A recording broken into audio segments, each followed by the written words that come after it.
प्रिय विद्यार्थियों, मैं रतन सिंह, अध्यक्ष राजनीति शास्त्र विभाग, वैश्य महाविद्यालय भिवानी, आपको अवगत कराना चाहूँगा कि हम सामाजिक परिवर्तन का अर्थ और परिभाषा पहले स्पष्ट कर चुके हैं और इसमें आगे है सामाजिक परिवर्तन की विशेषताएं।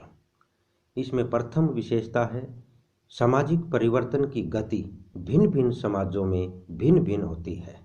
परिवर्तन की दृष्टि से हम समाज को निम्नलिखित दो भागों में बांट सकते हैं: बंद समाज और खुला समाज।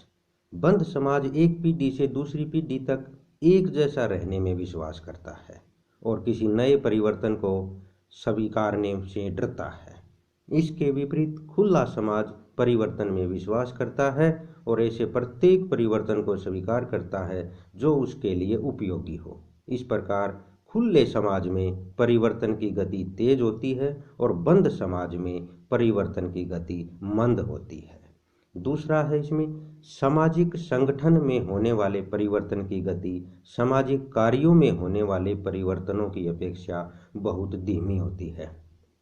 सामाजिक ढांचे और उसके संगठनों के स्वरूप में बहुत कम परिवर्तन होता है, जबकि व्यक्तियों के व्यवहार एवं क्रियाकलाप तेज गति से बदलते रहते हैं।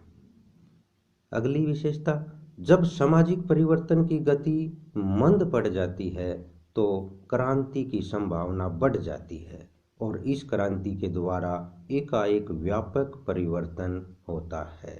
अगला, सामाजिक परिवर्तन केवल विकासशील प्रक्रिया ही नहीं है, क्योंकि यह आवश्यक नहीं कि समाज के अंदर होने वाले परिवर्तन उसे सदैव विकास की ओर ले जाए। कई बार परिवर्तन समाज को विनाश की ओर भी ले जाते हैं। अगला, यह भी आवश्यक नहीं है कि सभी परिवर्तन स्थायी हों। जो परिवर्तन हमें आज दिखाई पड़ते हैं, निकट भविष्य में उनके स्वरूप में भी परिवर्तन आ सकता है। अगली विशेषता है सामाजिक परिवर्तन नियोजित भी हो सकता है और यह अनियोजित भी हो सकता है। सामाजिक परिवर्तन की विशेषताओं के बाद सामाजिक परिवर्तन के रूप।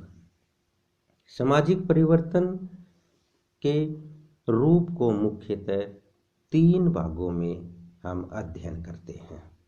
नंबर 1, विकासात्मक रूप। जैसा कि नाम से ही स्पष्ट है, परिवर्तन का विकासात्मक रूप वह है जिससे किसी भी समाज का विकास होता है।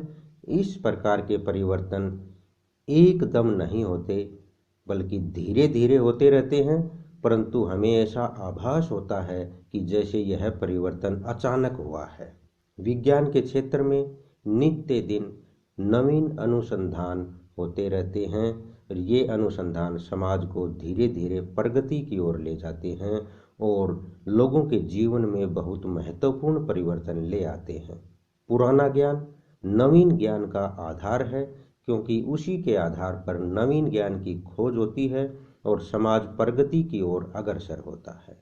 विकासात्मक परिवर्तन की प्रक्रिया निरंतर चलती रहती है, इसकी कहीं भी समाप्ति नहीं होती, इसलिए इसको सामाजिक परिवर्तन का विकासात्मक रूप कहा जाता है।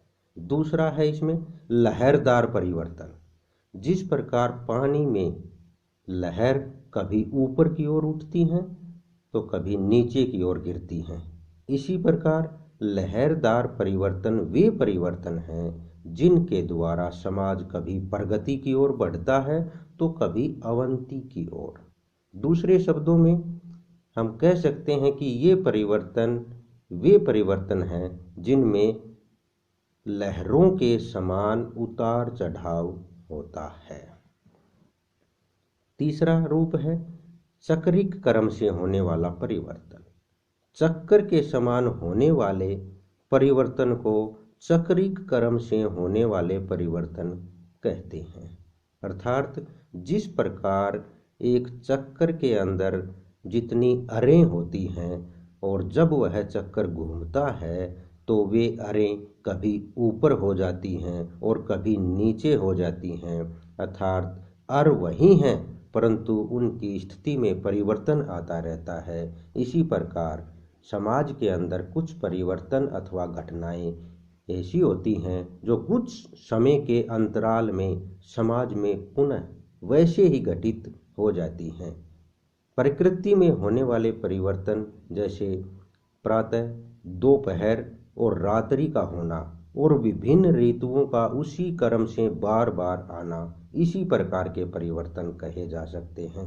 फैशन में होने वाला परिवर्तन भी इसी प्रकार के परिवर्तन का उदाहरण है, क्योंकि हम देखते हैं कि कभी तंग मोहरी की सलवार पैंट आदि का रिवाज आता है तो कभी खुली का, और कुछ समय के बाद वही पुरानी तंग मोहरी की पैंट सलवार आदि का रिवाज प्रचलित हो जाता है। इस प्रकार इन परिवर्तनों में घटनाओं का एक ही चक्कर निरंतर घूमता रहता है। इसलिए इस परिवर्तन को चक्रिक क्रम से होने वाला परिवर्तन कहा जाता है।